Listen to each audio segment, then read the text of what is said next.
Bien, vamos ahora con el cuarto ejemplo de dilatación. Este ejemplo es de dilatación superficial también. Dice lo siguiente: los armazones para anteojos se fabrican con plástico epóxico.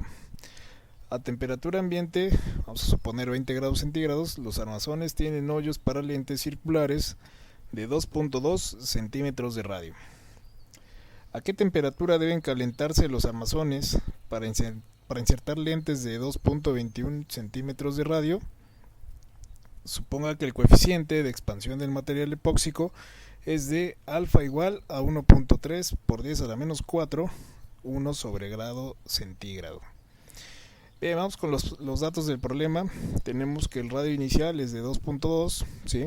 Digamos, estos son el radio de los lentes a temperatura ambiente, y nos piden a qué temperatura debemos calentar para que el radio final sea de 2.21 centímetros. Nos dan el dato de alfa, ¿sí? Porque este no viene en la tabla, entonces nos lo menciona: 1.3 por 10 a la menos 4, y ya de una vez calculamos beta, ¿sí?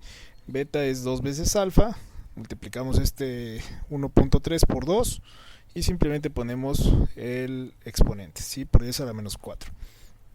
La temperatura inicial es de 20 grados centígrados y nos piden calcular la temperatura final. Bien, vamos a analizar la fórmula. Dice delta A es igual a área inicial por beta por delta T. De aquí, ¿qué datos tenemos? Bueno, tenemos el dato de el área inicial, lo podemos calcular, ¿sí? Porque tenemos el radio inicial, podemos calcular su área. Beta ya está, pero no tenemos ni delta A ni delta T, ¿sí? Delta T aquí está implícita nuestra incógnita porque nos están pidiendo la temperatura final. Sin embargo, puedo obtener delta A, ¿sí? Porque tengo tanto el radio final como el radio inicial. Y acuérdate que mencionamos que el cambio de área también puede expresarse como área final menos área inicial, ¿sí? Entonces, lo primero que hay que hacer es calcular el área inicial y el área final para luego obtener el cambio de área, ¿sí? Acuérdate que un cambio puede expresarse en una cantidad final menos una cantidad inicial. En este caso vamos a hacer eso con las áreas. Y después, bueno, vamos a calcular el área inicial. Se considera que el oficio es circular, entonces vamos a aplicar la fórmula: área inicial es igual a pi por radio al cuadrado, ¿sí? El área inicial es de 2.2, vamos a hacer el cálculo. Sería entonces pi por 2.2 al cuadrado, ¿sí? Nos da un resultado de 15.205. Igual este problema lo vamos a dejar expresado en centímetros para que no queden cantidades muy pequeñas. El área inicial entonces es de 15.205 centímetros cuadrados. Y hacemos lo mismo para calcular el área final, ¿sí? Área final va a ser igual a pi por radio al cuadrado. Entonces hacemos lo mismo: pi por 2.21, que es el radio final, y lo elevamos al cuadrado, ¿sí?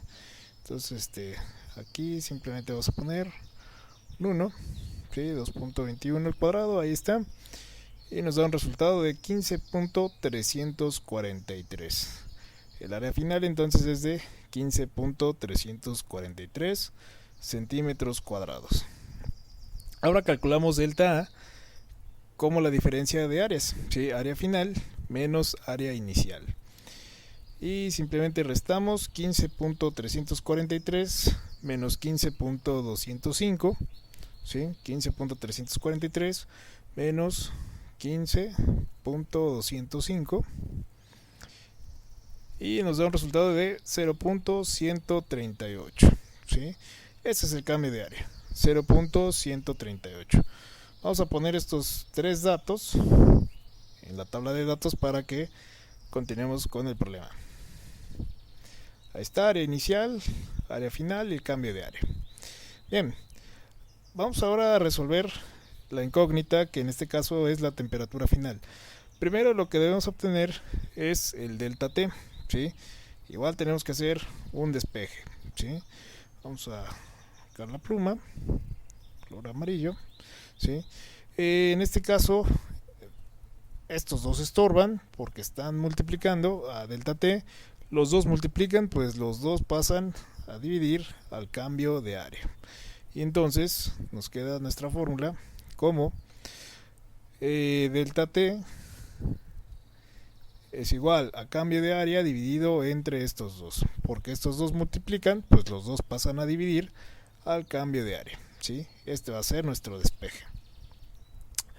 Vamos a sustituir datos. Acuérdate que el cambio de área ya lo tenemos, aquí está, es de 0.138 centímetros cuadrados, ¿sí? Dividido entre área inicial, que es de 15.205, multiplicado por beta, ¿sí? Beta, que es de 2.6 por 10 a la menos 4. Y vamos a realizar la cuenta. Entonces daría .138 entre, abro paréntesis, para este tipo de cuentas siempre hay que abrir paréntesis, 15.205 por 2.6 por 10 a la menos 4. Y nos da un resultado de 34.90. Está el delta T, entonces es de 34.90. Simplemente para calcular la temperatura final vamos a hacer lo siguiente. Si delta T es TF menos TI, pues despejamos temperatura final, ¿sí? Vamos a despejar temperatura final como siempre lo hacemos. Bueno, si está restando temperatura inicial, pues va a pasar a sumar a el delta T, ¿sí? Y con eso ya tengo despejado la temperatura final. Entonces, temperatura final va a ser igual a delta T más TI, o sea, 34.90 más la temperatura inicial, que es de 20 grados. Sumamos esto, ¿sí? Más 20, y nos da un resultado de 54.9. Esa va a ser la temperatura final para que el diámetro aumente de 2.2 centímetros a 2.21 centímetros de radio. Y eso es todo.